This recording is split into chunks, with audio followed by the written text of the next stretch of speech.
আজি সৰ্বপ্ৰথমে আজি মা কামাখ্যাৰ ওচৰলৈ আজি আহিলোঁ। যোৱাকালি ডক্টৰ বিতৰণ হ'ল।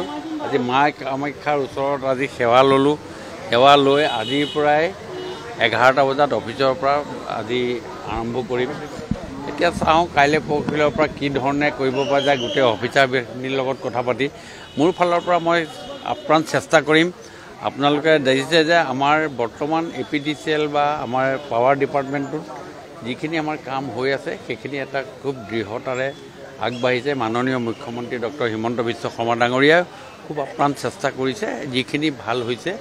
আৰু আগন্তুক দিনত গোটেই কথাখিনি সুন্দৰভাৱে বুজি যিহেতু মই একেবাৰে নতুন বুজি উঠি এই কথাখিনিক আগুৱাই লৈ যোৱাৰ ক্ষেত্ৰত মোৰ ফালৰ পৰা প্ৰয়াস কৰিম। আৰু অসমৰ ৰাইজক সুন্দৰভাৱে বিদ্যুৎ বিতৰণৰ ক্ষেত্ৰত যি ব্যৱস্থা, এই ব্যৱস্থাক এটা দৃঢ়তাৰে আগবঢ়াই লৈ যাবৰ কাৰণে মোৰ ফালৰ পৰা প্ৰয়াস কৰিম। আৰু তাৰ কাৰণেই আজি মা কামাখ্যাৰ ওচৰত আহি পেলাই সেৱা ল'লোঁ, যাতে মোক সেইকণ শক্তি দিয়ে যাতে মই অসমখনক সুন্দৰভাৱে এই শক্তি বিভাগৰ দ্বাৰা অসমৰ ৰাইজক উজ্বলাই তুলিব পাৰোঁ। চাওক, প্ৰত্যাহ্বান যেতিয়া যি ধৰণেৰে আহে সেইখিনিক সেই ধৰণেৰে মোকাবিলা কৰাৰ মোৰ ফালৰ পৰা প্ৰয়াস কৰিম। ধন্যবাদ।